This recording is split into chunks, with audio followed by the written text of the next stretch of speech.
December 13th, 11:32 a.m. version pedal board.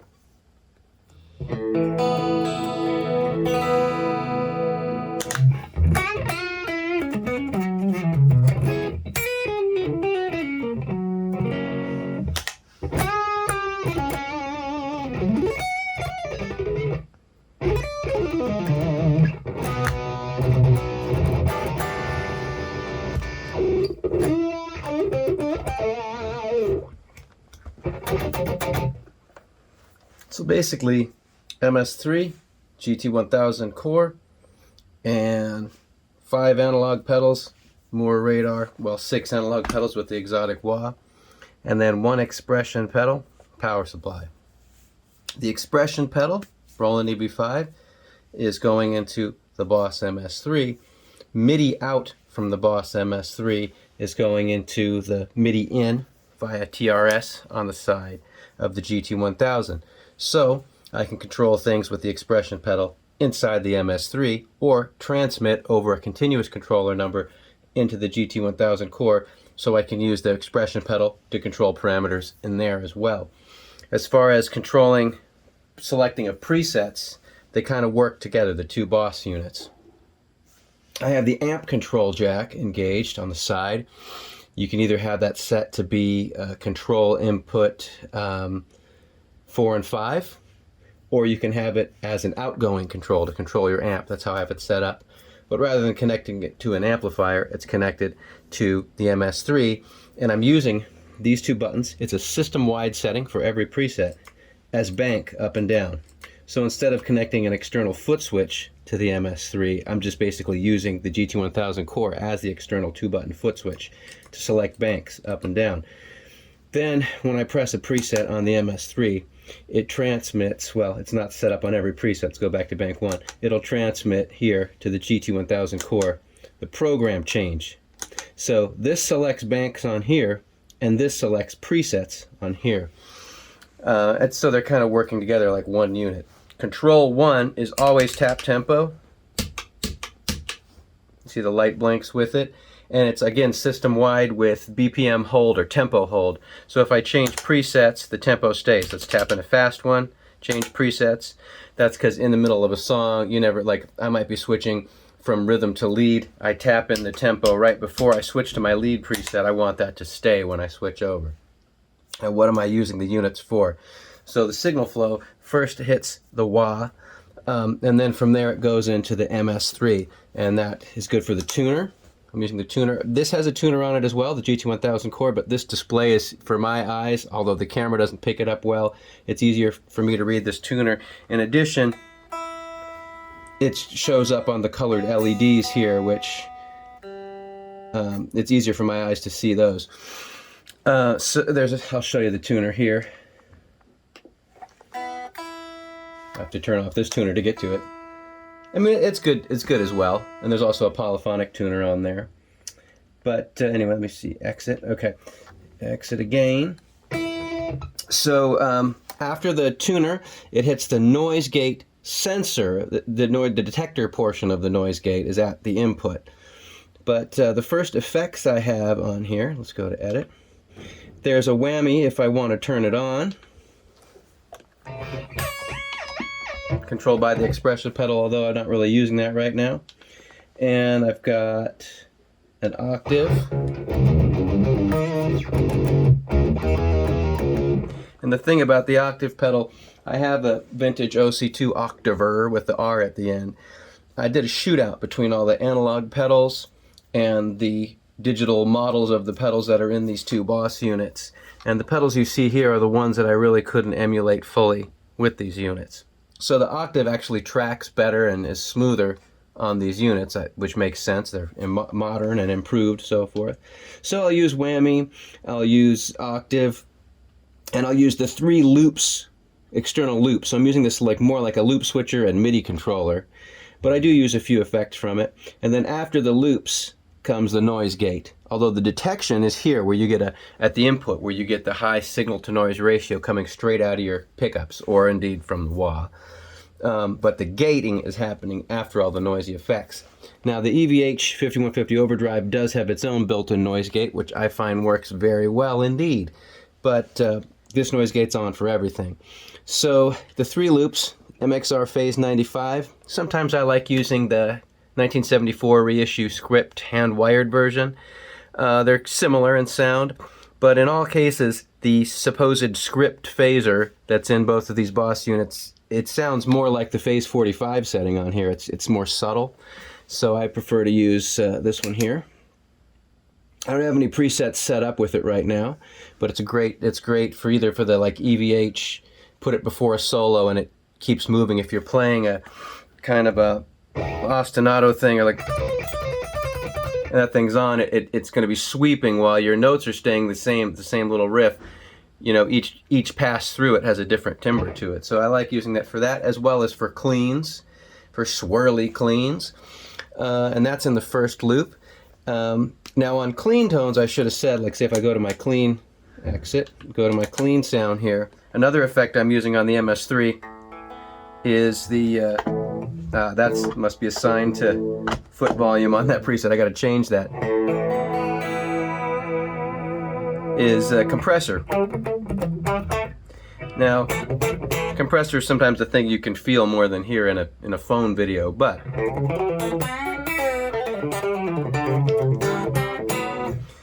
I found that the compressor on here is pretty good. I'm pretty picky about compression, and I haven't really heard any of them that really do the job well. The Mxr Base Compressor, aka Studio Compressor, it's the same pedal, they just paint it white or black, is one of the few pedal compressors that I own that you can really dial back the attack till it's absolutely nothing. You can get a super squashy sound. So I may end up trying to incorporate that pedal in the future, but for now, the built-in one here works fine. It's plenty clean, and I generally use compressor for the, let me put on the split in the 2 middle coils only.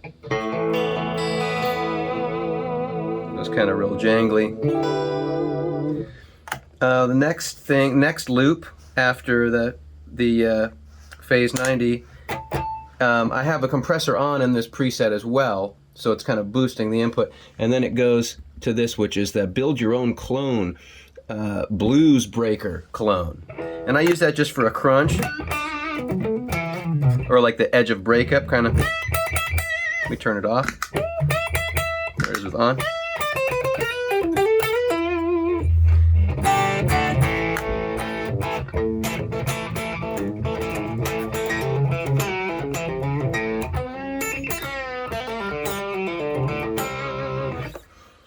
And you can get a little more gain out of it than that, but not all that much. Next loop after that, we've got the bell from Wampler going into the EVH 5150 Overdrive. Now the reason I'm using them always both together, I'm using the bell like an attack tightener. I have the low frequency, which I believe comes before the clipping even on this pedal. I have it turned all the way down, and this control here they call color, it's kind of like high end, is turned up fairly high. The gain is just in the middle, and then the level's pretty high. So let me show you.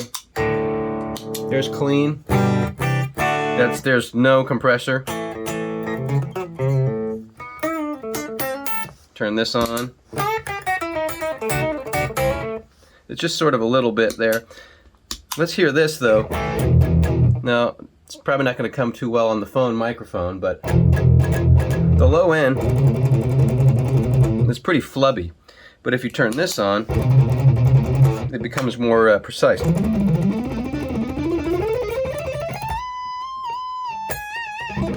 So it's not about getting more gain. Obviously this thing has enough. There's a boost on here, that's off. I have the gain, well, you see where it's set, it's like 1 o'clock-ish. But it's really about shaping the signal, shaving off the low end, boosting the treble before it goes into the heavy saturation stage to keep things clear and precise. And I always have them both on together. So that's sort of my 3 sounds. It's clean, which is just a compressor from the MS-3, and then here you've got a compressor going into the Blues Breaker, Marshall Blues Breaker pedal clone from Build Your Own Clone, and then the higher gain sound is the EVH. Now, there could be maybe a sound in between these that's sort of a Marshall-esque plexi in the box. I've got pedals that do that, but I'm not really using that sound too much, so that's not on the board right now. Then out from the MS-3, it goes straight into the GT-1000CORE. And this is where, this might not be the way a lot of people are using the core, but first of all, it does give me 2 additional loops, because it has 2 loops. So I've got the CE2. This is a vintage CE2 from 1982, but it has the Fromel modifications done to it. Upgraded the op amp, changed a few capacitors. You get faster speed and deeper depth while retaining the minimum settings. And I just found that none of the courses built into either of these 2 Boss pedals had that same exact warmth and tone. The modulation shape was similar, but the tone just doesn't match it, so I got to use the real thing. After that, I've got the Mxr Radar speaker cabinet simulator. It also has microphone and power amp simulator, as well as a EQ. That's on full time, and I have it set to 412. It says German V. I think it's sort of like an Engel maybe, or diesel or something. And I have that on full time because I'm going direct. Now, the GT-1000 certainly has amp modeling, but the architecture is a little bit more difficult, where it's hard to separate the speaker simulation portion from the amp simulation portion, and I'm not using amp models on there, so it's hard to route it without using the sub inputs, which I'm using for looping stuff in there. It's hard to isolate just the cabinet sim. Plus, I honestly just think the radar sounds better to my ears, more like what I want. But the GT-1000CORE is very powerful, and you can use it in many different ways. So like I said, I'm using it here as a bank up and down and a tap tempo, and then I'm using it for all the effects that come after the chorus. So let's see exactly what's going on in here. So far, every preset has the same effects, but different settings. They're all turned off right now. The first thing I've got is a tremolo. Now, my favorite tremolo is the Boss TR2 modified by Analog Man. It has more of an amp-like, like a Fender amp sound. So let's turn on my approximation of it. I'll turn off the chorus just manually. I could turn the loop off here if I wanted, and I'll go here. Now, these are on dividers in the GT-1000CORE. If you're familiar with this unit, you know you can use up to 3 dividers, where it splits the signal into 2. It can run it through one set of effects on one path and another set of effects on the other path. You can either have it set to dual mode, where it runs through both through both chains, or you can have it single, where it'll switch between the 2. To turn this effect on or off, because it's tremolo, I want everything going through it, I have it set to single, and I just select either channel. So channel A is just straight, nothing. Channel 2 goes through the tremolo. Now, I found that the tone of the built-in tremolo here was lacking a certain warmth that the Analog Man modified TR2 pedal had. So what I did, I put the effects loop on the other branch, and I had the TR2 in that effects loop, and I was just switching between to hear the real TR2 and the one I was trying to emulate. And I got so close to it using an EQ. The EQ only turns on when the tremolo is on, though. And I took off 3 decibels on the high gain, and I boosted the level by 2 decibels. And low mid gain, which is set to 1.6K, and a Q or bandwidth of 1. And the low mid gain is at plus 3 decibels. So just EQing it a bit, I kind of warmed it up, and I tried to match it to the sound of that modified TR2. So let's see, let's exit this. That's the trem. Next up, we've got the delay.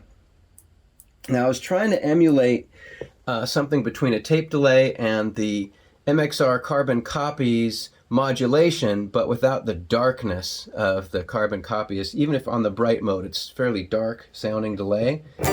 Now for this, because delay you want, generally speaking, on top of your signal, I just switch this one on and off. Instead of switching between channels of the divider, I'll switch from single to dual. So channel A, which is the clean signal or the unaffected signal, is always on, and I just turn the delay on. Again, tap tempo. And to get this to sound kind of gritty and grimy like an analog delay, or maybe like a tape delay, I have it going through effects that only affect the delay. So you're seeing the common theme here with the GT-1000CORE. Because of the flexible routing, I'm able to apply effects only to the delay while not applying them to the direct signal, which you can't really do on the MS-3. So I have got a natural distortion, which only puts a little bit of grime. It's not super distorted, but it kind of makes it a little more lo-fi. Tone at -10 on that distortion too, to cut some of the highs. Then I go into the master delay block. It's set to the tape type, and it's set to head number 1 only, so it's just going to give you whatever you're tapping instead of some sort of syncopated rhythm of taps. And let's see, feedback 36, high cut 1.6K, so we're also slicing off everything above 1.6K. And I have the direct level over here set to 0, of course, because we're getting the direct level through the A branch of that divider. Then, after, there's no modulation on the delay. And the reason why I have the modulation turned off on the delay is because the modulation, at least on this model, sounds more like a chorus. It's pitch movement over a non-pitched signal, so you get like a chorusy sound. And I prefer the delays to kind of drift up and down in pitch. So to get that effect, I've put an effects block after the delay, and it's a vibrato with a slow rate and a high depth. I don't know if you can hear. The echoes kind of meander up and down. Now if I let the chord sustain, you get more of a chorusy sound. If I let because what I'm playing isn't wavering, but the delay is wavering up and down. So together that gets a chorus, but by itself, it's just sort of a drunken sounding delay. And again, to turn that off, we just switch between dual and single. And then lastly, it's a reverb. Now the reverb I was trying to emulate was the Mxr reverb pedal. It's my favorite reverb pedal. It only has 3 knobs. But that pedal is capable of getting very, very wet, like a lot of reverb level in comparison to the direct signal. And it also has a fuller, warmer sound. The reverbs on here are good. Let's go to dual mode from single, so we still hear the direct. But I found that I have to boost. I put an EQ before the reverb. Again, reverb direct level on the reverb block is set to 0, so we're only affecting the reverb sound. I have the EQ, let's see, just plus 4 decibels. And there's no actual EQ change, so I'm only using this EQ block as like a gain or a level boost, because I want more reverb level than is available. Now a little tip, if you go to the menu, in-out setting, total. So in-out setting and then total. You can make a global adjustment for the noise gate threshold, but also for reverb level. Now this is great. You go to a building that's got a lot of natural reverb and you want less reverb across the board on all your presets. You can turn that down. I wanted more reverb level than was coming out of the reverbs naturally. So I have it already set to 200%, as high as it'll go. Still, that wasn't high enough for me. The reverbs on here, I find them really quiet in comparison to the direct level. So that's why, go back to the effects, I've got that EQ block in front of the reverb, boosting the level by 4 decibels. Now indeed, if I go over to the reverb, yeah, effects level is at 100. So there you go, it's pretty dense. Now that's a hall reverb. I haven't really dialed it in. And I've got the tone at -4. And together with the, taking some highs off and boosting it up, it's getting, it's approaching that same thickness of tone that I got out of the Mxr reverb pedal. But the reason I prefer to do delays and reverbs with the GT-1000CORE versus pedals, first of all, you can get spillover if you're careful about how you set the patches up. When you're changing presets, the delay and reverb trails will continue to naturally decay. And secondly, those are the 2 effects for which I use several presets. I might want a big washy spring reverb for the like Ennio Morricone or like surfy kind of sounds. And then I might want a very subtle room reverb when I'm direct recording, just to give it a little bit of room, like a more live sound. I've found that just going into the radar, the Mxr radar cab sim, into the recording interface, it's a good tone. but it doesn't quite have that slight little bit of early reflection. So I might add that, or to give a stereo signal. Indeed, I am going a stereo out, which you don't realize on this shitty phone video.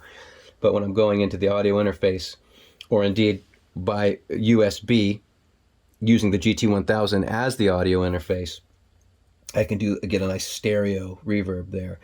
I wouldn't say it quite, the spring, like the drippiness of the spring is quite as nice as the MXR reverb, but the trade-off of one less pedal on the board and presets and the way I can configure it, I'm going to stick with for now with the GT-1000. And so that's really all I'm doing with the GT-1000, using it as a on-off loop for the chorus, using it as tremolo, delay, and reverb. But you can see with each of those effects, there's actually several blocks used to dial in the particular sounds. I'm actually using, let's see, aside from the external loop, 1, 2, 3, 4, 5, 6, 7 blocks total to achieve 3 effects. And that's pretty much the whole thing.